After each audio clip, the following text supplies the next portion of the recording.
Friends, welcome back to my channel once again. Hope you are all fine.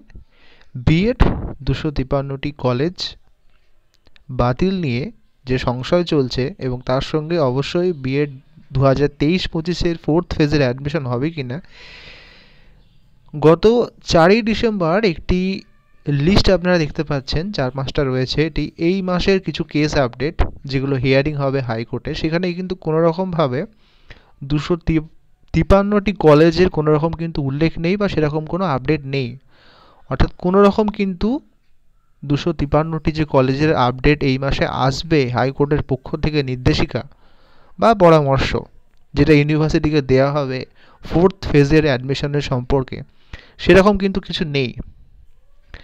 তাই এই মাসে কোনো রকমভাবে আদৌ 253টি কলেজে ফোর্থ ফেজ অ্যাডমিশন হবে কি না সেটা প্রথমত নির্ভর করছে পুরোপুরি হাইকোর্টের ওপরে, এবং হাইকোর্ট যে নির্দেশিকা দেবে ইউনিভার্সিটির ওপর, যে হ্যাঁ ইউনিভার্সিটি সেটা কতটা বা কত তাড়াতাড়ি সেটা মান্যতা দেবে এবং সেটাকে অ্যাপ্রুভ করে নতুন করে লিঙ্কটা ওপেন করে দেবে। অনেকেই বলবেন যে রেজিস্ট্রেশন প্রক্রিয়া তো সম্পন্ন হয়ে গেছে, নতুন করে কি সম্ভব? হ্যাঁ, অসম্ভব কিছুই নয়, কারণ পরীক্ষা আপনাদের ফার্স্ট সেমিস্টারের পরীক্ষা এপ্রিল মাসের আগে হবে না, এখনও 4 মাস। তো ইউনিভার্সিটি চাইলেই কিন্তু অ্যাডমিশন সম্ভব, এবং সেটা কিন্তু নির্ভর করছে অবশ্যই হাইকোর্টের উপরে।